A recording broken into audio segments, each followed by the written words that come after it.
Hello, budget friends. I made it to the bank. So today we're going to do a little bit of cash stuffing with my husband's paycheck, the first one for March, which we got last week. And then we will, I'm going to show you something that I made and hopefully it'll help me get a little organized. So let's get started. First of all, let's go through and we'll count this. I used this little cash breakdown to take out $270, and I actually am going to be stuffing 610 because I realized that I had some money, whatever the difference is between 610 and 270. I was going to take that back to the bank, and I thought, well, I've already got the cash here. I may as well just use that, subtract it out from my 610, and I only needed to get 270 out. So here's what we're working with today. So we've got 100, 200, 300. I'm going to set these in here as we go. And then 50, 100, 20, 40, 60, 80, 100, 20, 40, 60, 80, 200, and 10. So that is 610 altogether. And we're going to be putting these into a little bit more of like a longer term, not like a long term necessarily, but sort of some of my longer term envelopes. So we will get started. This emergency one keeps popping out. This one's so fat. She's so fat. I love it. The fatter it is, the more money, or at least the more envelopes. So, okay. So we're not going to do anything in emergency fund or Amazon or cat supplies. We are going to do car repair, and that's going to get 20. So we'll put car repair into 20. So this one has 120 now. I'm going to cross these off my list over here. And then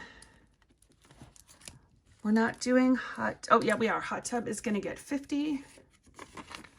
I actually just paid a hot tub bill, so let's see how much is in here. So 50, 10, 20, 30, 40, 100. So I actually am going to be short because I just paid like 206 for the hot tub cleaning we just had. So that's unfortunate, but keep it in here for now. And then let's see what's next. We're not doing this one yet. Holiday anniversary trip is also what I call vacation. So we're going to put 40 in there. And I don't know where I want to go, but I would really like to go to either a cruise or an all-inclusive resort in like Mexico or Jamaica or somewhere where they have all-inclusives. So this is very near and dear to my heart because every time I put money here, I'm just like, keep on saving, and you'll get there. You'll get there on a vacation. Okay, spring break and fall break are each going to get 20. And I told you last time that I emptied out spring break because my daughter's on break right now. So this is really going to be for next year. I might lower the amount though, because I don't know if I need to be saving 20 a month, but that's kind of one of my longer term plans is to reassess how much I need in these savings and really all my envelopes that are long term. Like, I think some people might call those high priority, but maybe not. I'm not entirely sure. I saw somebody call them annual, and I wish I could remember who it was, but I really like the idea of that. This might be my annual budget binder. Yes, I think that's what I'm going to do because I only use spring break once a year. I only use fall break once a year. But in any case, I usually just put $20 or $10, whatever I have in these envelopes. But I probably should set an amount that I want to save and then calculate it out for 12 months. In this case, I would have exactly 12 months. So that way I can have an actual budget, whereas this is just right now kind of just random, like however much I put in is how much I put in. And that's okay. I don't mind that because these are just for extras. Like we don't have to go on a fall break, whereas something like home warranty, like we have to pay that. So there's just a little bit of difference between those. So, okay. So anyway, this fall break is going to get another 20. And so now it has 40. I clearly just started fall break. So, okay. And then home warranty is going to get 80. So 20, 40, 60, 80. And home warranty actually gets paid, I want to say in June. Let's see how much we have in here. I should probably consolidate. This is a lot. 20, 40, 60, 81, 20, 40, 60, 82, 20, 40, 60, 83, 20, 40, 60, 84, 500, 600, 700, 720. And I want to say it's like 800. So awesome. Very close. I'll be right on track with this one. And that is my daughter's cat, who is with us during spring break. So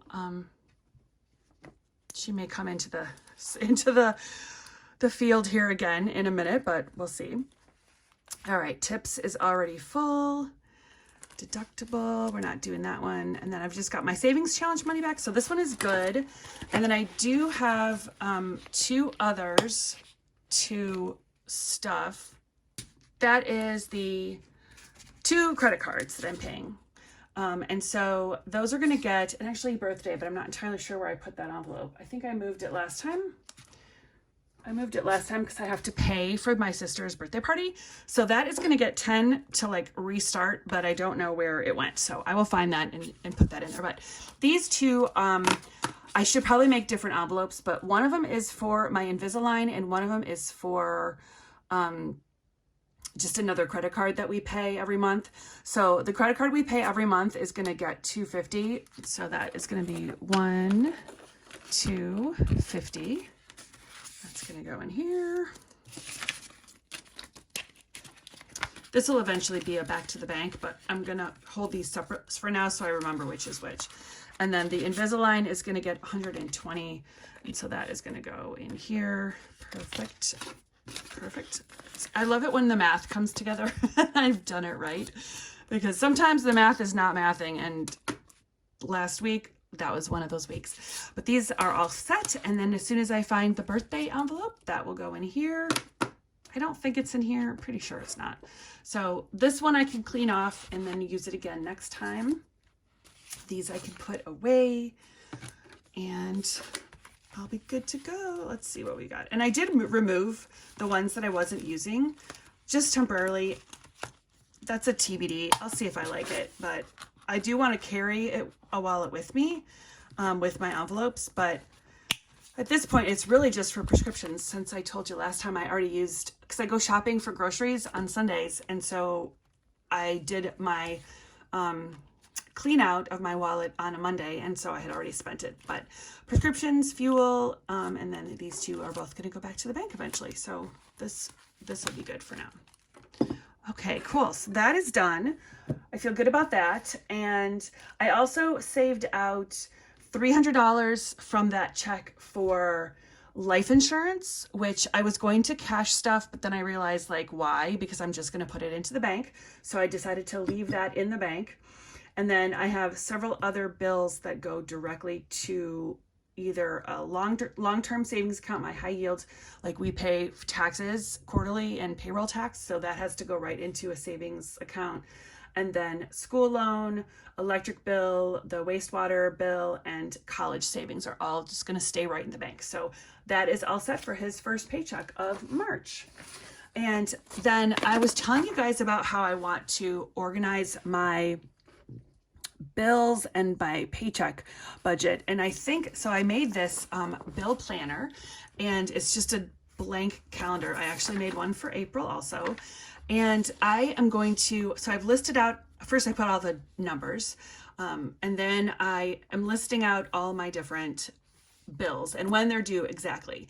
Because what I have been doing up to this point was I had just a piece of paper and it had the bills that I would pay with an early check and then the later checks. And I designated them out so that I was sort of a half a month ahead. But I feel like this might be helpful for me to really be able to visualize when everything is due, when my paychecks are, and make sure that nothing gets left behind essentially or paid late. So for example, let's see, today is the 14th. So these are both due, but I already paid these. with the late check from the last month, which I don't have here, but paid it with the February check to make sure at the end of February to make sure that these would not get, you know, a late fee. Same with this one, same with this one, and same with this one and this one also. So all these have been paid. So that's why I can say I'm kind of like a half a month ahead, because I paid them with my later February check. Whereas the next paycheck that we get will be like, well, it's here and here. March is not the best month to try to explain this, or even for myself, because this is one of those 3 paycheck months. But that's actually going to help me to figure out what I want to do with that extra paycheck, because I think I'm going to just use this as my early April paycheck. And that way I can start to pay the things that come due in early April. I'll use like actually this one for early April. Well, it's going to be a combo. The mortgage being on the 1st is always the tricky one, right? So I don't have a huge grace period for that. It's just a couple days. In any case, this is what I'm going to work on this week. I'm going to try to figure this out. I'm going to fill in the rest of my bills, and I will be back to show you how I decide to do this, because I'm still doing paycheck budgeting. I budget out each paycheck, but I do feel like I need a complete overview of the month, and to be honest, the next month as well, because I've got a few things that come due really early. So there we have it. That is my $610 cash stuffing plus a little March and April bill planning. And I will see you in the next one. Thanks so much for being here. And thank you so much to all my new subscribers. I'm so thrilled to have you here, and I hope you're enjoying my videos. I hope that you will engage with me and share with me the things that you would like to see more of, the things maybe you'd like to see less of, and just share your experiences as well with budgeting. So also, I would love to do a little giveaway of some scratch off savings challenges. So watch for that very soon. I'm going to get organized with that, and we'll do a little giveaway. So thanks again. I'll see you next time.